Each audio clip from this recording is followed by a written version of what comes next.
Are you ready to meet someone cool on this next episode of Digest This?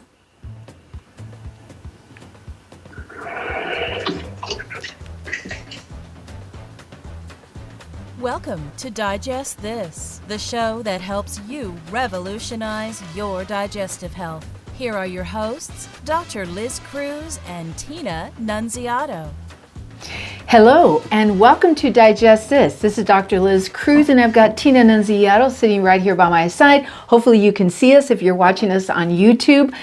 If not, just listen to us. We have a special guest today who actually found us through our podcast and reached out to us. And so we're always thrilled when you guys reach out to us and have something to share with the world or ask us to talk about a topic. So we're so excited to bring on our guest. All right, so our guest, I'm going to introduce our guest. It is Kat Best. She's a certified holistic nutritionist, and actually she has a lot of different titles. I'll let her go into that. But Kat, welcome to our podcast.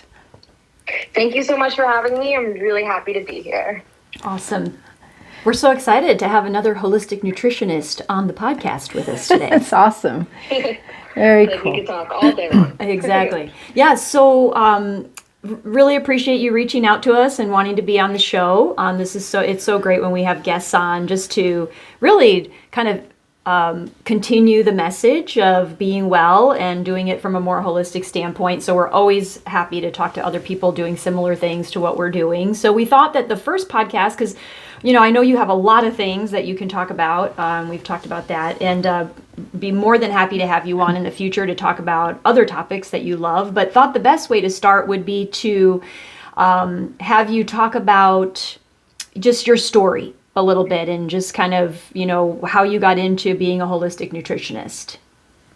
Yeah, absolutely. And I love starting with that because my story is really why I do this job. And it comes from, maybe a lot of painful moments in my life, but the way I've turned those around to really teach myself proper nutrition and then teach it to others has, really exploded to be this beautiful life path that I've been on.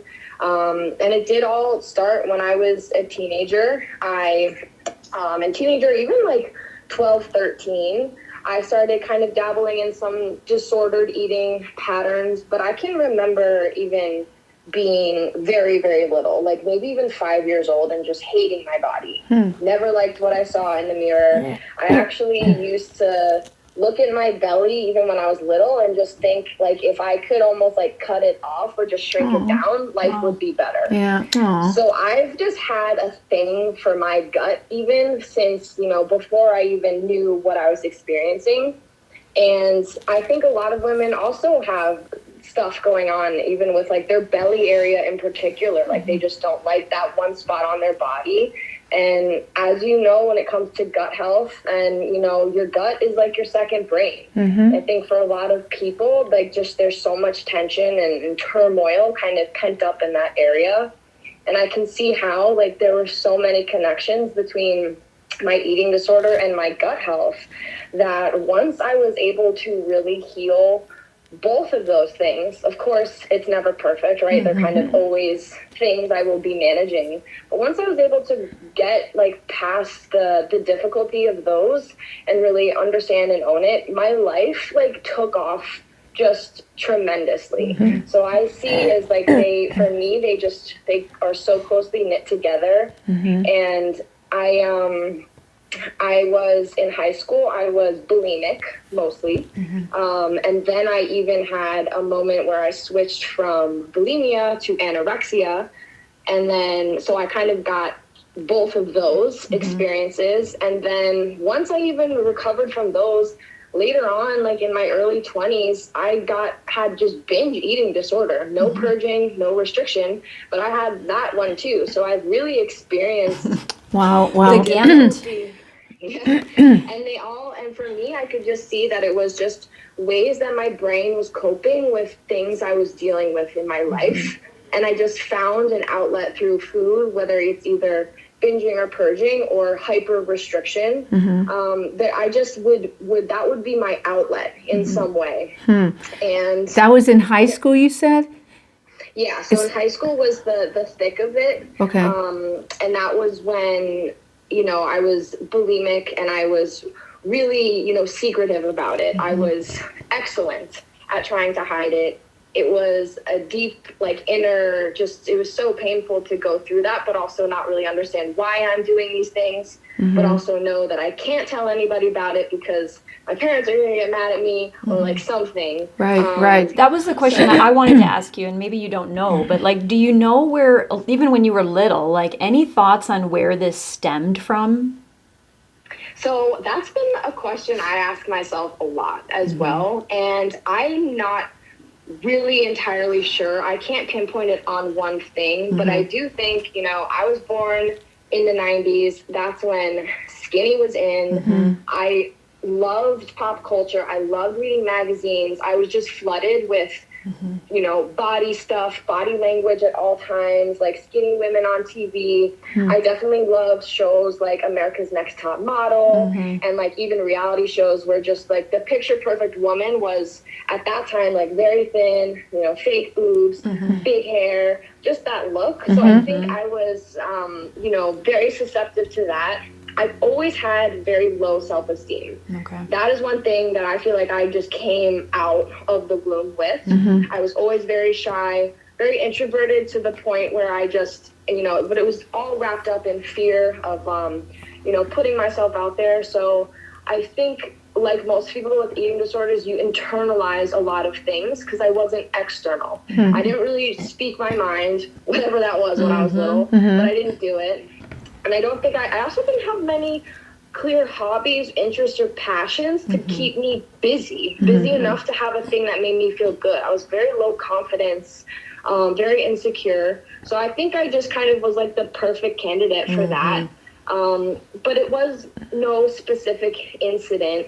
But again, I just always had this disdain for my midsection area. I would body check all day long. I would just always look at myself in the mirror, look at my belly for years, just forever, for no reason. But it was just almost like a compulsion that I just hated that part of my body. And even when I went to therapy, once it kind of became clear to my family that I had a struggle, I went right to therapy. But I was also maybe at that time 14.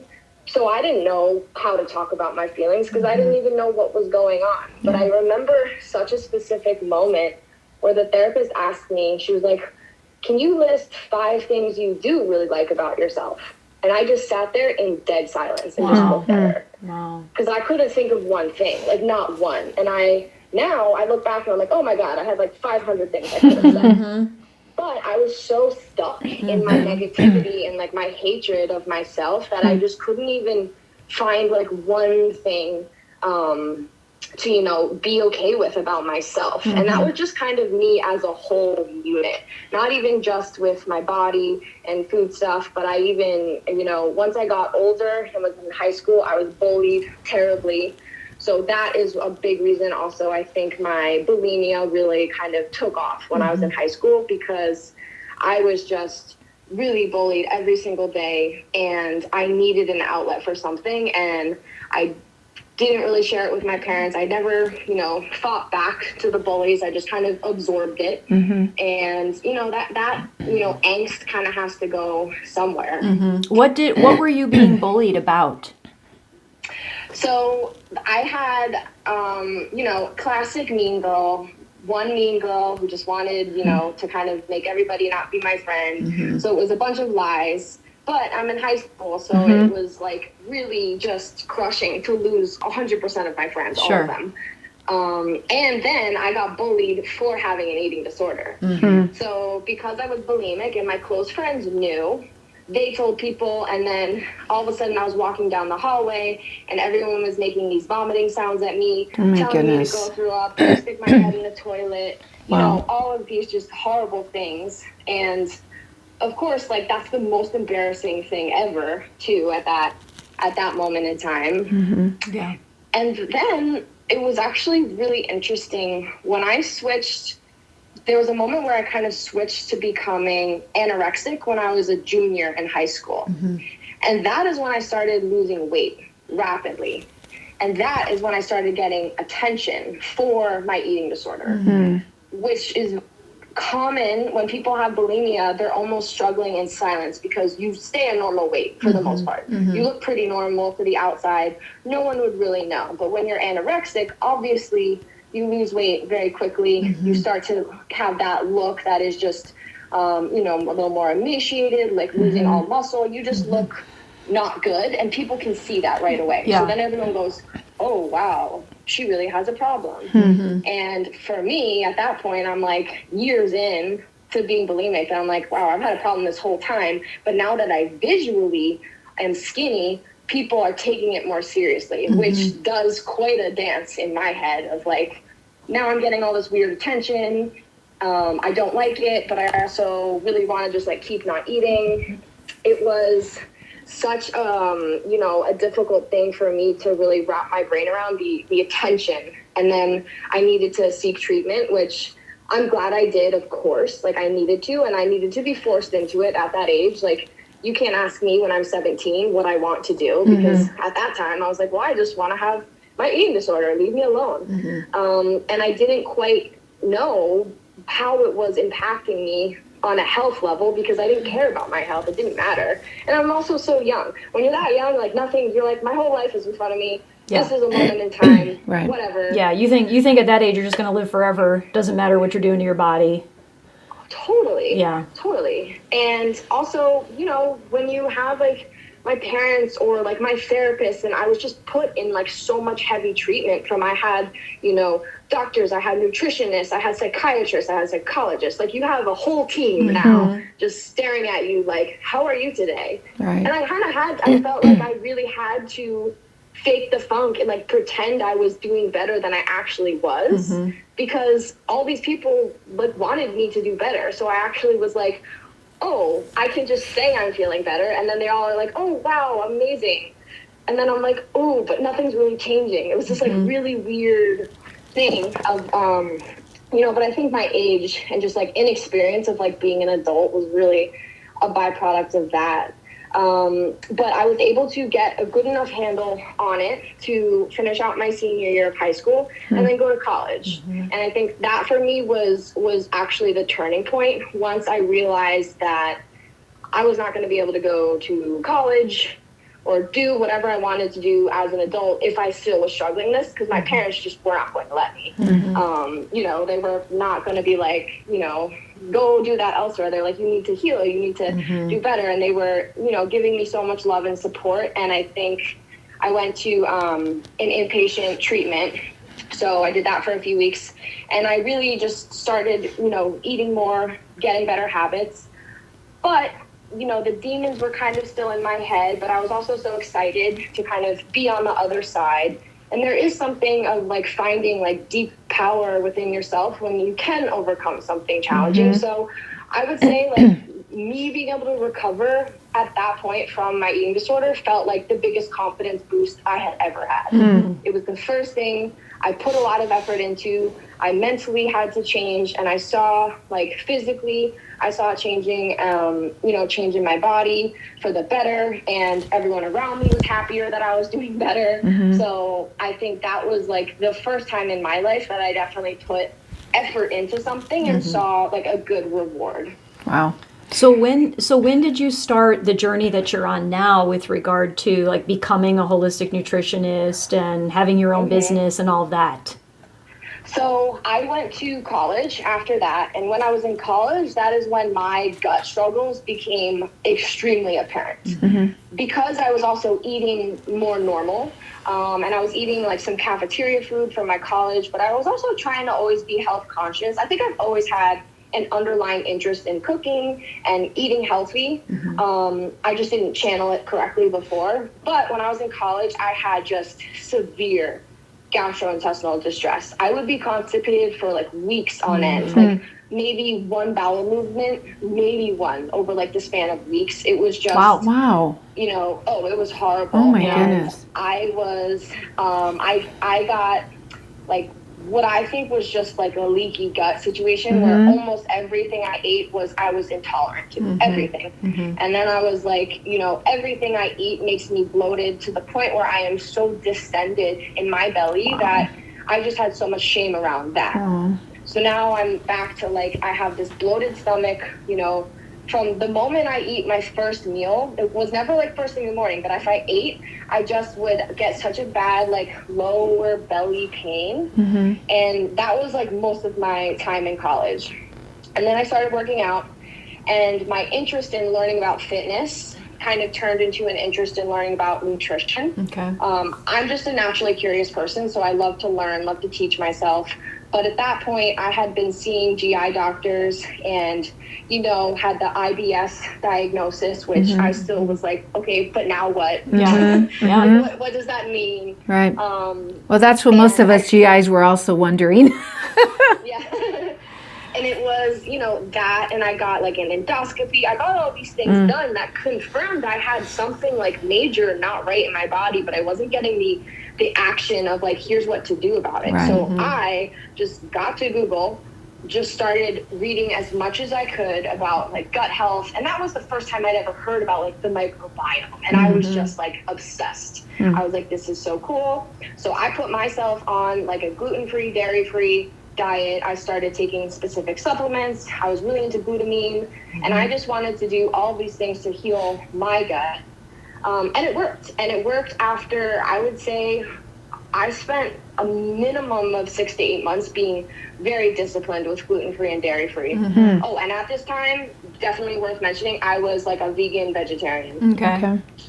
I was a vegetarian since I was maybe in like 5th or 6th grade. I just decided I was going to be. It was not because my parents are. I just am like really hard-headed and just decided and then stuck with it. And I think that gave me all sorts of malabsorption stuff or, nutrient deficiencies on top of being bulimic. Like, I don't think my body through my adolescence ever really had enough of the right materials. Yes. You know what I mean? Yeah, sure.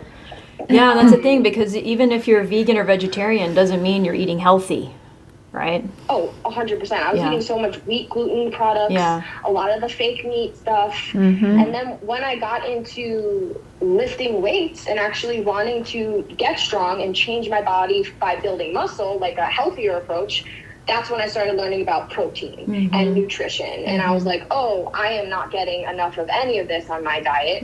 So then I slowly brought the meat back in. And at that time, my gut was feeling a lot better. But I still would have, randomly I'd have a great day and then it would just all fall apart. And I would have like such an intensely painful bloated belly at the end of the day. And I think my next struggle was like insulin resistance from the years of the binging and purging, like eating a massive amount of sugar, and then kind of when you purge, it kind of doesn't give that, like nothing's going to the right spots in your body, not absorbing anything correctly. And I had like hypoglycemia. I would be dizzy and faint all the time. So I was just trying to like figure out all of these things on my own because I wasn't no one was helpful in like the medical system, or they wanted to give me, a metformin or something that I was like, what is this about? And then I just think through me really trying to learn all these things to fix my body, I then was like, wow, this is so amazing. And it kind of just put me on the path to first become a personal trainer. And then I got, started learning more nutrition. And then I wanted to share the nutrition stuff with everyone else. And I went to the Nutritional Therapy Association. I took their course, which was wonderful. So it's just been so much learning through my personal journey. And then I'm like, how many people out there struggle with bloating? I know for so many women, there's so much shame, there's so much pain wrapped up in that. And it's also like, you feel like you can't control anything about your body. And I would say it wasn't even until maybe like I started doing that NTA program, the holistic program, where I started learning about inflammation. And that is when everything like rewired in my brain, because I was like, oh, it's not about like if I'm eating a bunch of vegetables, that vegetables are healthy. It's like what is just something is causing my body to have a reaction, and I have to figure out why that is. And it's not necessarily the food I ate, but the environment the food is going into. I mean, there's just so many so many things at play in our food system and our medical system and everything. Absolutely. It is. I think food quality and actually understanding like processed foods versus, you know, highly processed foods, minimally processed and unprocessed, understanding that spectrum has been so important for me and my overall health. But I think the biggest impact my eating disorder has had on my body also was like from the hormonal perspective. I don't think my body was doing a very good job of like ghrelin and leptin, like my hunger, my satiety signals, my cortisol, like all of those things were just so off. So of course I didn't really know how to regulate properly because the cues my body was even sending me just weren't really making much sense. So I had to just kind of learn about it so I could get one step ahead and kind of, you know, heal myself in reverse. If I know, okay, this is my end goal is to get myself here. So that means I'm going to do this, you know, and I think a lot of people do almost like an opposite approach where they just keep trying things, but they're not exactly sure what the end goal is. Right. So this is an amazing story, and just, I mean, I can already tell we're going to have a lot of different podcast themes to talk about with you. Just, can you tell us what, you know, how you're spreading this message, how you've taken this out to the world at this point in your life and your, you know, your personal and your career life? Yes, absolutely. So I did personal training for a little bit, and now I've segued into online nutrition coaching alongside my partner, Andrew, who is, you know, fantastic. He's helped me so much actually spread my message and put myself out there more. He told me, he's like, you have an amazing story you need to tell people. And I was too scared to. So I thank him for that as well. But now I just want to help people, women, men, feel more empowered to make the right decisions for their health. And food is a really good place to start. And I think if anyone can learn the habits to just eat a little bit better, move a little bit more, and reduce stress as best as they can put themselves in an entirely different trajectory for life than they were previously on. So I am just always trying to share the importance of food quality. I think even if you don't ever track your calories or your macros, if you just know to eat, you know, good quality food, have a little bit more protein, make sure you're eating a bunch of vegetables, like it sometimes can be that simple. So I'm just always trying to share those types of messages. But the underlying theme for me is to make people feel empowered so they know how to do this all one day on their own and they don't need help. They don't need, you know, because it's all within us. We know actually how to eat. We know what our body wants. We know our cues. It's just we are so disconnected in today's world from just knowing how to understand your own signals. But it's a skill. So I see it as a skill that has been kind of erased from humans these days. And it's just a skill that you can learn. You know, you can learn how to feed yourself and how to move well and, you know, get your body exactly where you want it to be. It's 100% doable for everyone. It just looks a little bit different for everyone. Awesome. And then can you share as we wrap up what you would like to gift our listeners if they're interested in connecting with you? Yes. So for everybody listening, I am a health coach. We do an online coaching program. It is wonderful. It is very comprehensive. You would be working with me every single day. And for anyone who mentions this podcast, we want to offer 1 free month of coaching if you sign up for a bundle. And that's about a $500 value. That's awesome. Yeah, and I love to help people so much, whether it's weight loss, building muscle, just working on your mindset around food. There's just so much anyone has to gain by signing up for a coaching program. And I would really love to, you know, get to know some of your listeners, and definitely 1 free month is my promise to you guys. Awesome. Thank you very much. And how can they connect with you if they're interested in taking advantage of that? So Easiest place would be our website, which is altaforlife.com, ALTA. And then Instagram, my name, Kat Best Wellness, is my handle. So that's a really good place you can find me as well. If you just reach out to me there, I'll send you in the right direction. Awesome. Yeah, and I'll include that too in our little intro to the podcast when we posted all of Kat's info so people can get in touch if they're interested. Thank you so much, Kat, for being Kat, on thank with us. you. We look forward Thank you so much. to having you on future shows talking about all different topics. It'd be great. I'm excited. Thank you so much. All right, thank you. Well, thank you so much for being with us on this podcast. And if you'd like to connect with us, you can find us on our website, drlizcruz.com, and you can click the magenta button on the homepage, and that'll take you to scheduling a free 30-minute wellness consult. And you can do that from anywhere in the world because it's on the phone. And yes, it is free. If you haven't subscribed to our podcast, please subscribe so that you never miss an episode. And lastly, if you haven't rated us, please rate us and please give us a 5. It'll help other people just like you to find us. Thank you so much for joining us, and we will catch you on the next podcast. Thank you for joining Dr. Liz Cruz and Tina Nunziato. To learn more about their revolutionary products and services, go online to www.drlizcruz.com.